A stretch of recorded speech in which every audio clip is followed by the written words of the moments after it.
us in the studio, the one and only Miss Jackee Taylor. Jackee, good morning. Good morning. So good to have you here. You are... Thank you.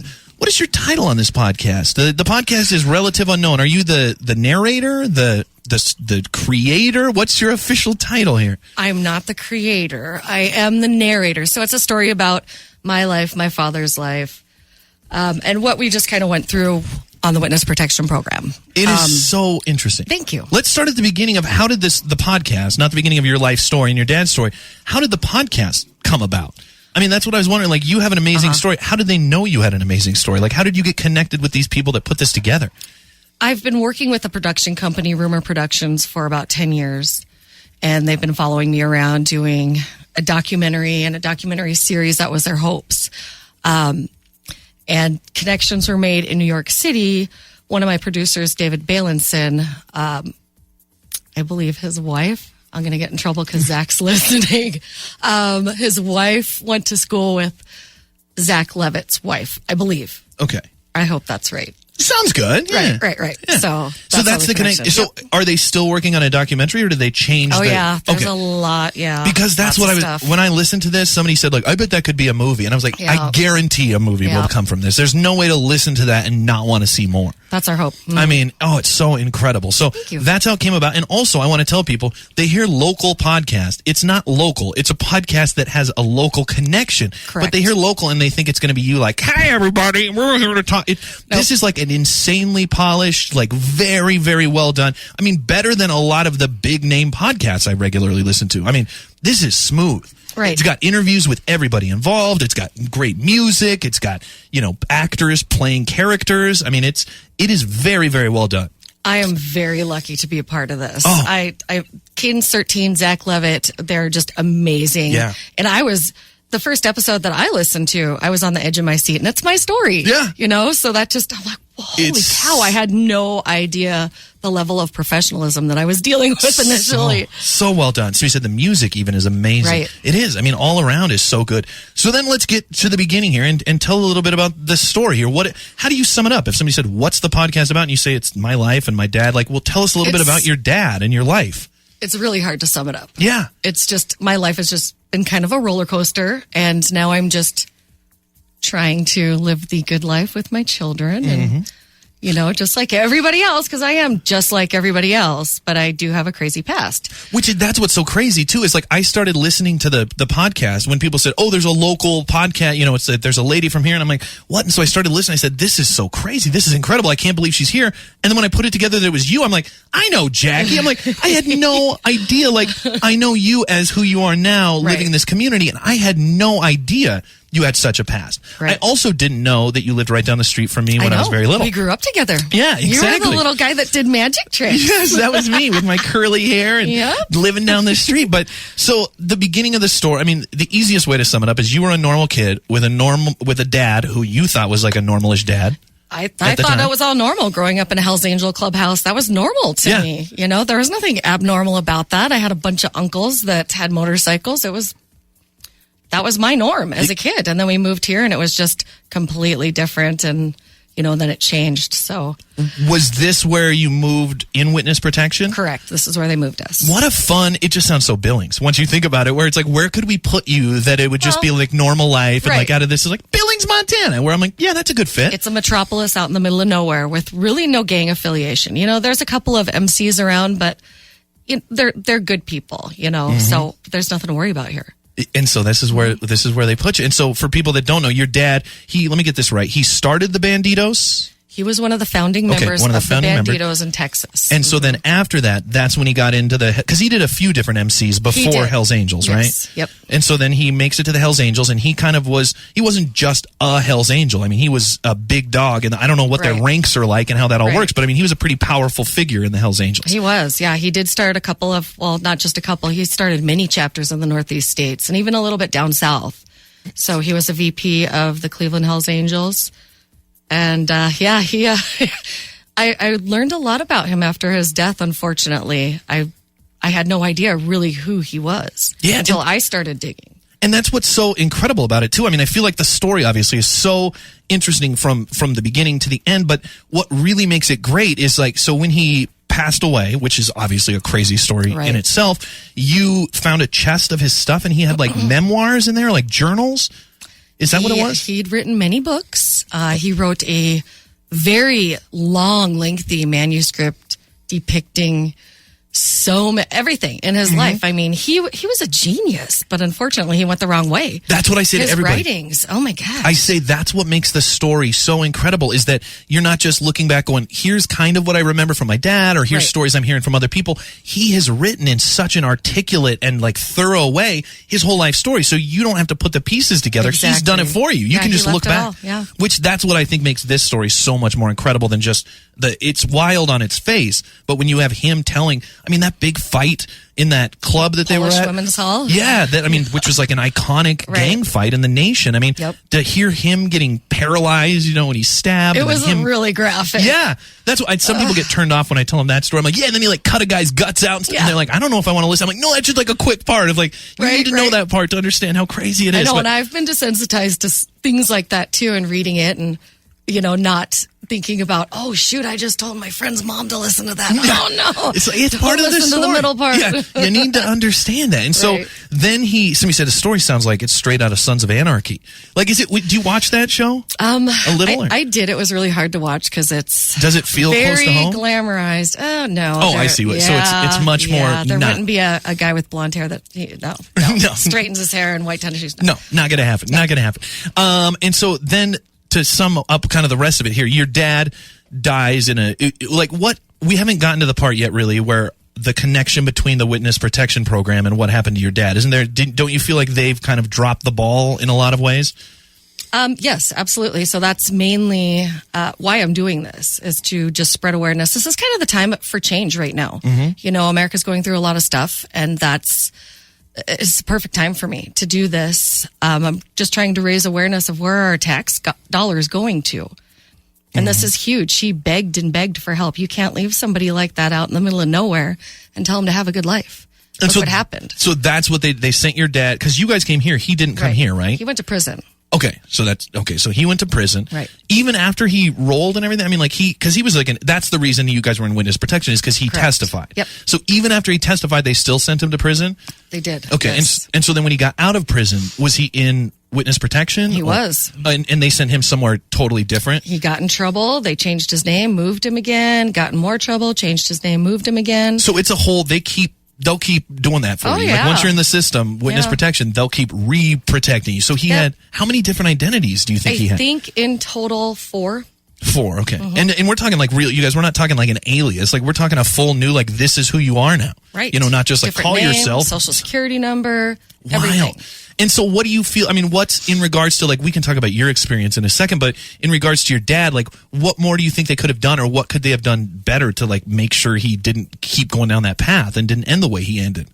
Well, what I've preached about from the get-go, when I really first started to realize what was transpiring within WHSSEC, I couldn't get any answers myself. When I turned 18, I had a lot of questions. My mom didn't want, she didn't want to talk about anything. She just wanted to leave it in the past, which was understandable, but I had a lot of questions. I didn't know who I was supposed to turn to.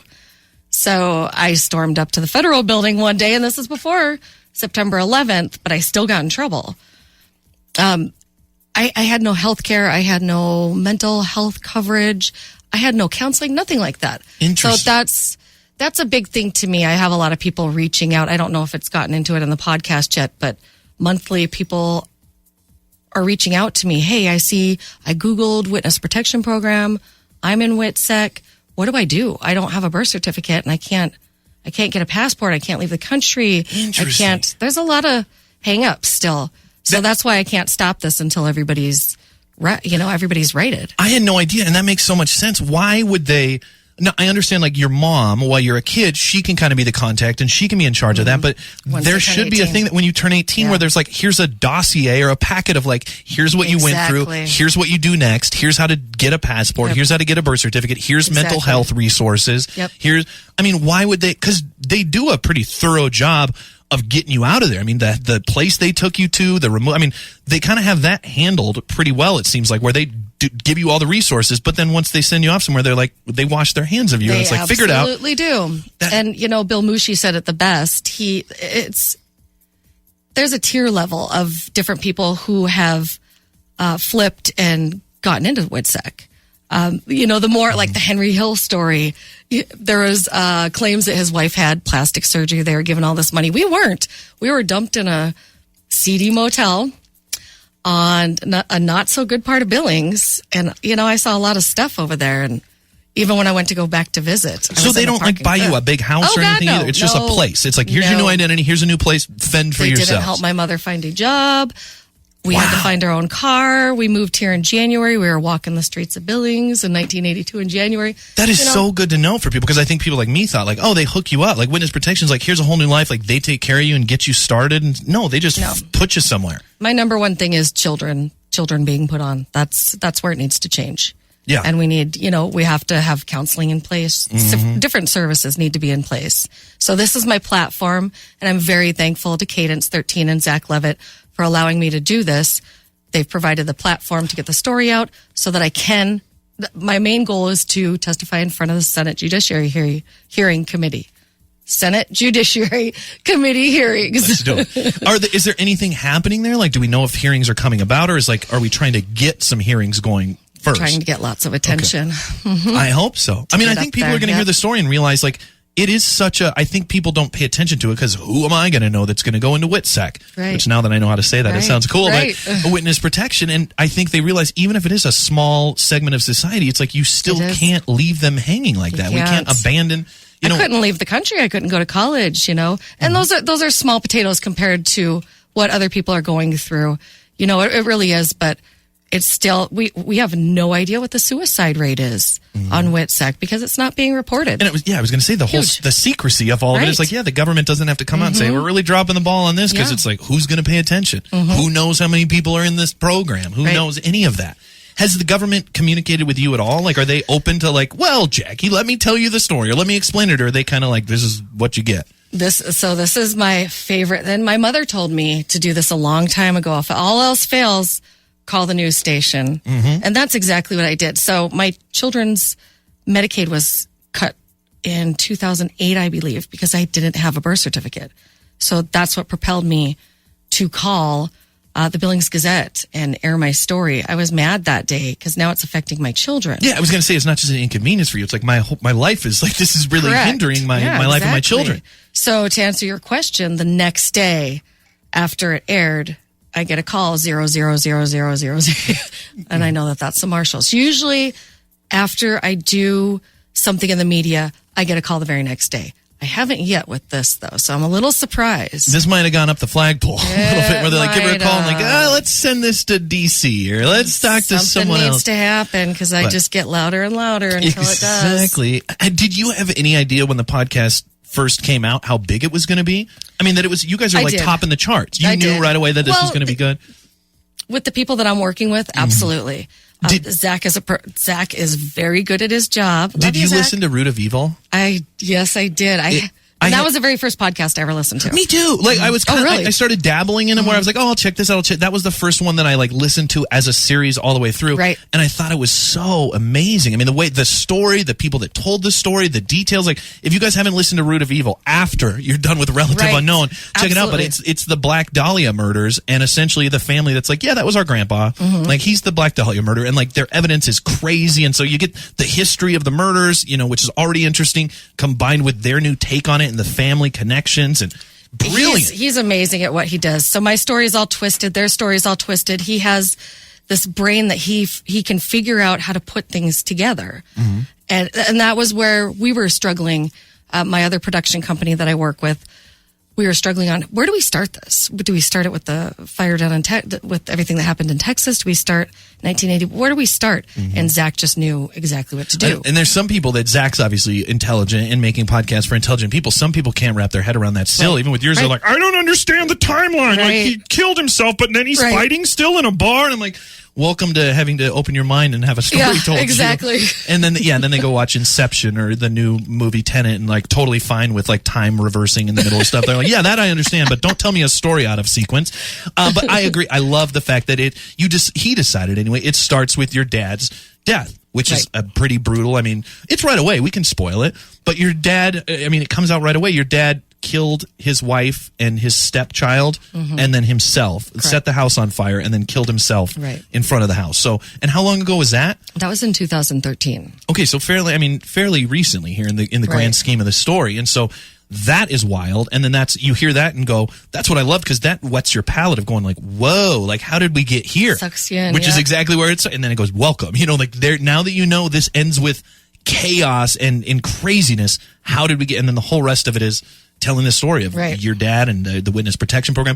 Today's episode, they drop, by the way, on Tuesdays. New episodes. It's week to week. Sometimes they come out all at once on like certain services. I like that you guys have it on lock, or it's like, a lot of people don't. That's where our ratings are dropping. Yeah. Everybody was mad about that. Oh, were they? Because I'm kind of mad too, because I like to just binge it all at once. But I'm like, it is also kind of cool that you have to keep coming back. It's the only podcast that I have to keep, like, that I wait for every week, where the rest of them I'm like, I can just power through, and listen to everything I need. Like Root of Evil, I found so far after it was out that it's like I can listen to everything. And but this one, Tuesdays, you got to wait for it. Yeah. This episode, this Tuesday, is about where you go, right? Is this like, do we get Billings in this episode? We do. So this is kind of, it's my story growing up, and it's a little bit of M&M-y cleaning out my closet type of stuff. Nice. So it might rub a couple people the wrong way, but hey, that's what happens. That's your story. That's story. Exactly. You got to tell. Speaking of rubbing people the wrong way, somebody on the app asked earlier, which kind of addressed with some of your family members in one of the early episodes, are you worried any of your dad's past will come back to haunt you? Absolutely not. Nope. And why is that? Like, I think a lot of people would think, obviously witness protection, like somebody was afraid his past would haunt you. Like, how are you confident? I'm, by the way, confident as well. Like, I try to tell people when they go, why isn't she worried? I explain my theory, but what's your theory? Like, why do you not feel worried that maybe back in the day people would have tried to come for you or your family? Let's just say that, well, it's another little twist to the story. Oh, yes. I'm so excited. Yeah, it's pretty good. I still can't believe it happened myself, but you'll like it. Okay, so we're going to... It's a good one. I'm good. See, now I'm so hooked. I'm so hooked that you're confident. If you could see her face too, she's like, "No, I'm good. I'm good." Well, that is so reassuring too. And so said, I think she might have been her neighbor growing up. Did she live over by Will James? Yep. Yeah, in that hood. In our hood. We all grew up over there, you guys. Yes, we Come did. on. It was the 30th Street Mafia, yo. What? Yeah, exactly. What? How hard was it when you were at school and the teacher asked what your parents do? Yeah, was that ever an interesting thing? Like, what's your dad? Tell us about your dad. And you have to say, like, well, he's a different dad now. Like, well, he told us that he went to work on a boat. So that's what I initially told people. And then I didn't tell anybody, really, after I found out where he really was. We were instructed to repeat a certain story over and over. That's what I was going to ask too, because how hard is it when your friends say something? Like, we're taught not to lie, and then we're told by the government that we have to lie as a 7-year-old child, or you're going to get your family killed. I mean, what kind of twisted? That's crazy. See, this is where I can't cuss. Yeah, this is very hard. Exactly. I just think the whole. Like that's got to be so tough at your age. Like you said, as an adult, you understand, like, this is what I've got to say. This is why I have to say it. As a kid, like, weren't you kind of tempted when they say, like, what's your name? Be like, well, this is my new name, but my name used to be this. Absolutely. I wanted to tell everyone, I'm a kid. I didn't want to lie. I wanted to make friends the right way, and I didn't know how to be. I didn't know what to do.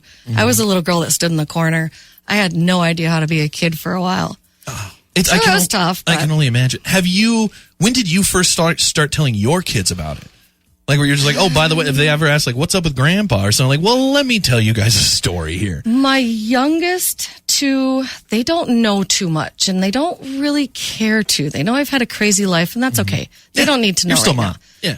They're pretty horrible teenagers. Love you guys. They're not even listening. Do they listen to the podcast? No. They don't even. That's fine. Like, mom's got a thing. It's on the phones, whatever. Yeah. Mom's doing another thing. Yeah. My oldest, I told him probably about, I don't know, he was probably about 12, what was going on. I didn't really want to divulge too much information about the horrors in Texas, because that's something you don't want to tell a child. That's pretty heavy. Yeah, it is. So, Somebody said, what's the craziest memory that you remember of your dad? Well, that's the other part too. That's so people. They're all crazy. I'm just desensitized to everything. That's what I was going to say. I mean, you're talking about him like taking snorts of, whatever crack or meth or whatever was in his pocket. He called it his medicine. His medicine. My mom said it was speed, whatever speed was back in the 70s. And so to you, where people are like crazy as memory, to you that wasn't that crazy because you're used to it. So like him parking his motorcycle in the living room and like working on it, to me, I'm like crawling around in the puddles of oil. That was just normal. Things that we would think of as crazy, or a bunch of Hell's Angels showing up at your house. It's like you're like, the uncles are here. Yep. Yeah. So sweet, it's Uncle Jake. Yay. Yeah. So that's the thing people need to understand, and that you kind of get an impression of listening to the podcast is that you realize, like, to us, it's crazy. If that's your life and that's all you know, there's nothing crazy about it. Right. You feel safe. These are people that take care of you. These are people that feed you. Like, dad has his medicine. Like, it's just, it points out how kids, how impressionable kids are, and that if you tell them something, that's all they know. That's their life. They don't know any different. Somebody said, what do you wish you could say to your dad? Yeah, do you feel like, did you guys have any connection? Like once you got into witness protection, were you guys still communicating at all, or did he kind of just go his own way after prison? He went to prison and my mother divorced him. I hope I'm not saying too much. No, because that was released, I think, all in this episode. So we talked a little bit, and then we didn't talk to him for years. He sent us all a card when he got out of prison. I think I was a sophomore in high school. And that was about it. And then I can't give away too much, but this is another part of the story. But I did go down there and meet up with him. Let's just say, yes, I went down there and met up with him. How many episodes total? There's 10. Okay. So we're getting in there. I mean, we're getting to the middle of the sandwich here. So we're on 6. Yep. So we said, did you meet Jay Dobbins? Dolbrins, that's Cadence 13. No, I haven't. No. Somebody said, yay, Jackie, I'm so proud of you. A lot of positive stuff coming in. I'm not reading all the shout outs, but there's a lot of it from our friends here. Somebody asked, did the marshals do any checkups on you guys? Like, not that I mean. So maybe they talked to your mom. Occasionally they would show up with, like a card.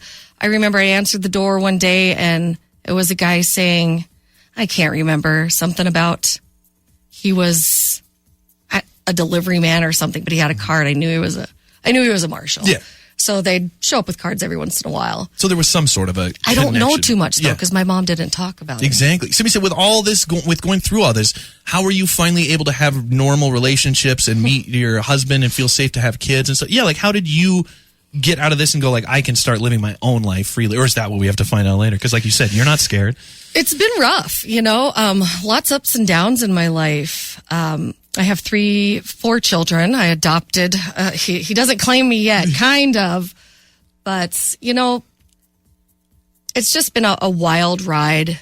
And I feel like I'm just really kind of coming into my own just this past year. Mm-hmm. I've really gotten a lot of negative things out of my life and focused more on the positive. I have a great boyfriend now. He's wonderful. My kids are kind of doing good. My daughter's rotten, but that's all we can ask for. I mean, I imagine, like, that's why it's so crazy, like we were talking about earlier with the witness protection program, that they don't offer mental the counseling. Health, It feels like something that you should say, you know what, I was messed up, but after, weekly sessions that the government put me through, like I finally feel like I can understand. Exactly. No, the government's like, you'll be fine. Yeah, I did it all on my own, I went to rehab at 14. I put myself through a lot of stuff. My mother helped put me, some things, but it's been a lot of doing it on my own, focusing on my own mental health care, which is huge to me because I know that I know I've been through a lot. So I want to be the best person that I can possibly be. And in this community, this is my town. I love this town. I love it. I love it too. And I want to, I just love that you're doing that too and that you're doing the work, because imagine if you didn't. Like, that's it reminds me of your dad's, like, chest of stuff with the pageant, where it's like you have a chest of stuff in your head that if you try to go through life and not unpack any of that, like, it's going to explode at some point. Like, you got to talk through some of that and get it out because it's so heavy. Somebody said, do you think that WHSSEC is still a good thing in theory and just needs more resources? Like, yeah, if they put you in charge, you went to the Senate Judiciary Committee and they said, Jackie, revamp this system. Like, what would you make witness protection? Like, what changes would you make? Do you think it's necessary? And how do you think it should operate? Well, somebody definitely needs to oversee the U.S. Marshals and this program. So a special committee needs to be formed to oversee what is transpiring and how the marshals are handling each individual case. So there's 3 things that I always call for. Mental health coverage. They definitely need to make sure that they're in their identification and their health coverage. So mental health, identification, and health coverage. Those are the 3 main things. And you're not asking for deep stuff. You're asking for pretty basic things. Right?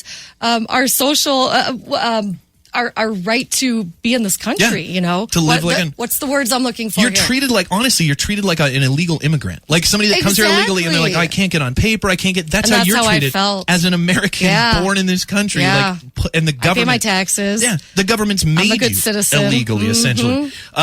Somebody said, "Oh, it sounds like the government's motto on this is, but did you die?" Right. It's kind of funny. Like, well, they're alive. So, somebody said, Jackie, how does your whole family feel about the podcast? Yeah, how have you? I'm sure some family. You hear some of them in here, kind of going like, "Why are you doing this?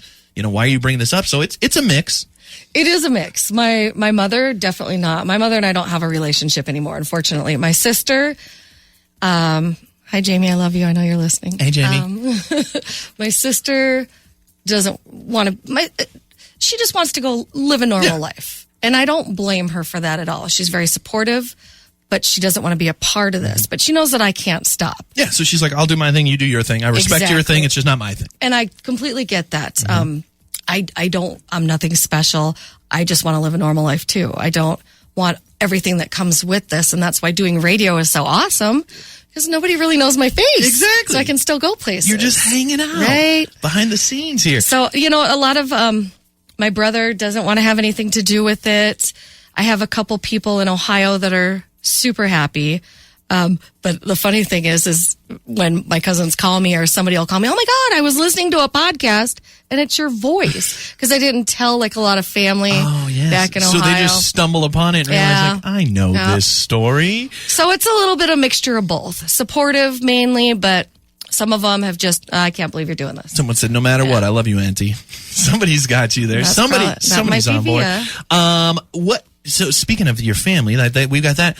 What do you think? Have you gotten anybody from a motorcycle club that's reached out, and how do you feel about them now? So 2 questions. For one, like, have the Hells Angels or anybody from that world contacted you in any way that we haven't heard about yet in the podcast?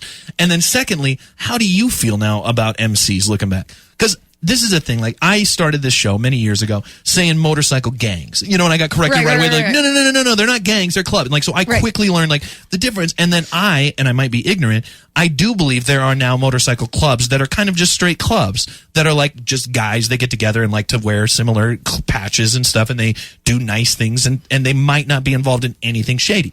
I might be ignorant. But then obviously there are gangs out there that happen to be clubs as well. And so it's like, how do you feel like some are good, some are bad? Are more of them bad than I think? Are some of them, are the bad ones even kind of, you know more about this world than most? I do. How I feel now, there's certain ones in town that I love, and there's a couple that I don't care for very much. So there's good and bad. There is good and bad. You can't judge them all. You can't say, it's a bunch of guys on a group of guys on motorcycles, they're bad. That's not fair. But you also can't say, if they're in a club and they gather, they're doing good for the community, period.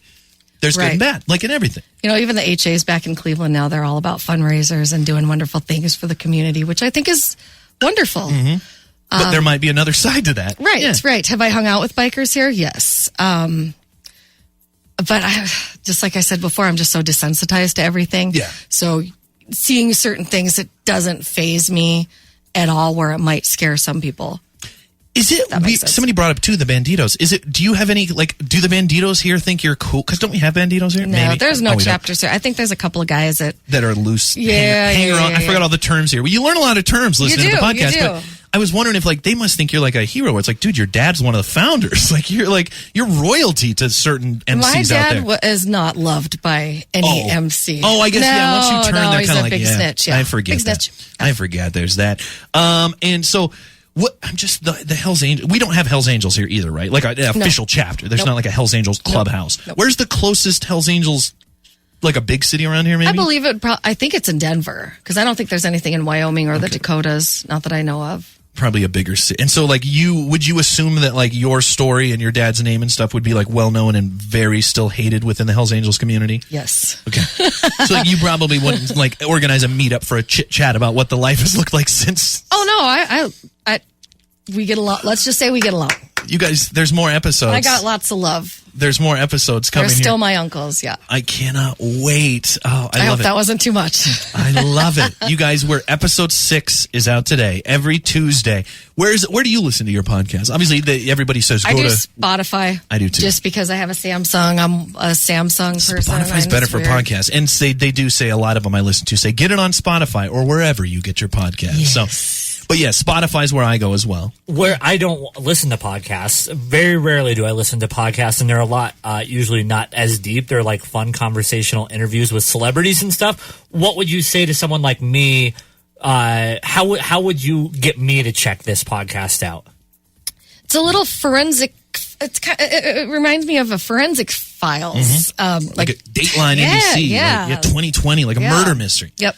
So it's true crime meets Sons of Anarchy, but the real life version, I guess. I don't know. That's what's so great about it, too, is that I feel like true crime is, like, I would say, is dominating the podcast world right now. Totally. Like, true crime is Crime Junkie and Morbid and, Absolutely, My Favorite Murder, and, like, all those podcasts are so huge right now. So you get, like you said, you get the true crime aspect. Totally. It fits the bill there. Plus you get the motorcycle stuff, the Sons of Anarchy thing. Then you get the witness protection thing. Then you get, like, government oversight. Like, it's so many things thrown into one. It a little bit of everything. And not boring at all. Like, when I say government oversight, it sounds boring, but it's like, no, you're finding out, like, what's it like to get pulled out of your home and taken away by the government. It's really educational. I've learned a lot about myself and my family, how they have come up with so many facts and dug for. I mean, I am, like, so lucky to know all these men that are working so hard on this story, because they've really, there's things about my grandmother that I didn't know about. It's really educational. I'm learning a lot. Plus, like I said, I was on the edge of my seat. So, and they're so good, by the way, the producers of the podcast. I mean, we're talking like interviews. When I say it's like Dateline, it's like Dateline in the sense that they don't just go, oh, and then the cops showed up. They interview all the cops that were there. You know, they don't go, oh, and then they did this. They interview the people that were there for that. I mean, you don't go, oh, and then his friend stabbed a guy. They interview the guy that's like, I was there and I stabbed the guy. That's just producers of all things popular that are based out of Billings, Montana, right? All the producers are really good. Yeah, it's like McLovin. He's McLovin. Thank you. Producing, yep. He's kept my water full. Exactly. Look at him. He's on it. Somebody said, if they do end up making a movie, they will. Who would you want to play you in the movie? My daughter. My daughter, they said her daughter. My daughter. That is a must, because she is my little me. She is so a awesome. hellion. Oh my gosh. Who do you think would play your dad? But you want to have to have different. I say Charlie Hunnam. Do you know who he is? I don't know. The guy from Sons of Anarchy? Oh, crap. I forgot he was on that. I just pictured. That's why I picture him like that. In my head, I pictured him as a motorcycle guy. Never mind. My dad would have never straightened his hair. What about or Tom white Hardy? tennis shoes. What about Tom? But I don't know if I've seen Tom Hardy look rough and scruff, but like he's such a good actor, and he's so manly and stuff. Blinders. Like, yeah, don't you think like a few of the, like, I mean, maybe, and just like if we get him more scruffed up and stuff, like as your younger dad. Yeah, I mean that. I mean, and he's so manly and stuff. So it's like I just think Have you seen pictures of my dad? No, and that's what really I okay. haven't. But I'm just like, he seems manly and cool enough to wear, and he's such a good actor. He was actually, I mean, this. I don't mean to be creepy like McLovin or anything, but I mean, he was kind of a good-looking guy. He really was. I can imagine. I can see how he got so many women. Let's Tom Hardy it. Somebody said, I don't know her dad at all, but I think Danny Trejo. Oh, yes, the older, yes. There we and go. I love him. He's great. And he's really got and I have zero idea, and I say Danny DeVito. No. A little different, but yeah, and Trejo has the same backstory too. I mean, he's been in and out of prison, and he knows the life. He's been clean. I think he just celebrated 30 years of sobriety. Yeah. He's got restaurants now. The dude's a amazing. mogul. I love it. So you guys, check out the podcast. It's got Billings connections here. Jackie's here in Billings. She tells her story, and trust me, it's really, really good. So Relative Unknown is the name of the podcast. You can get it anywhere you listen to podcasts. Tuesdays. You've already got 6 episodes now that you can go listen to if you haven't started yet. So go listen to it. And then also check out Root of Evil afterwards, because it's the same people. And anybody that's doing good work like that, we need to shout them out. What's next for them? Have you told them just to focus on you for a while and stop trying to do other projects? Cadence. Yeah. Let's just focus on this. Like, let's do a second part. They've got so many projects. I'm hoping that we'll do a couple more episodes. We'll see what happens. Yeah. But there's a lot of stuff cooking right now, so I'm excited. Lots of stuff happening. So what do we need to do as citizens to help you out? Should we like write to every movie studio and say, when are you going to greenlight this? Should we just share listen? this story?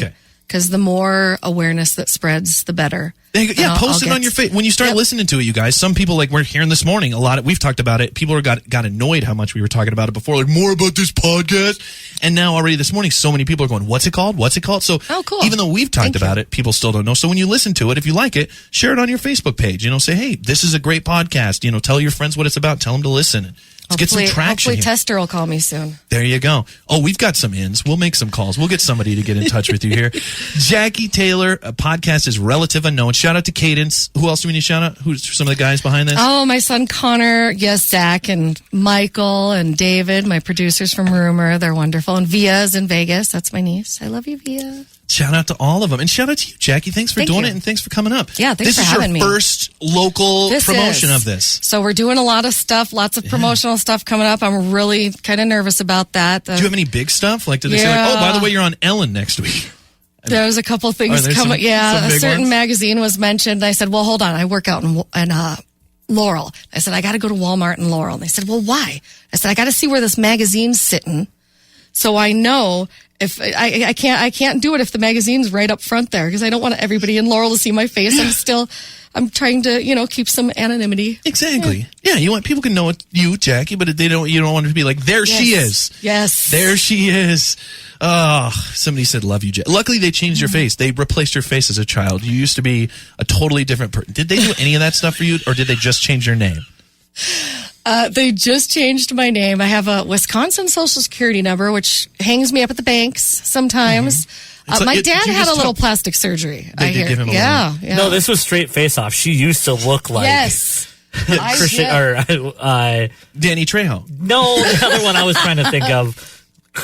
Nicolas Cage. Yeah. Yes. The plastic surgery part is just so interesting to me. But I love what do you say to somebody, like, and now it's a little more open now that you've told the story, but what would you say to somebody before, like at the bank, where they're like, you say you're from Billings, but you have a Wisconsin, do you just say like, it's a long story? Or do you try to go, oh, it's a witness protection thing? You wouldn't understand. I've gotten frustrated a couple of times and said, I tried to get a marriage license and they wouldn't give me one. I said, oh, that's it. And I called my marshal. Let them handle it. Yeah, but he wouldn't. He wouldn't confirm or deny it. So I was denied in Yellowstone County. I had to go up to Red Lodge.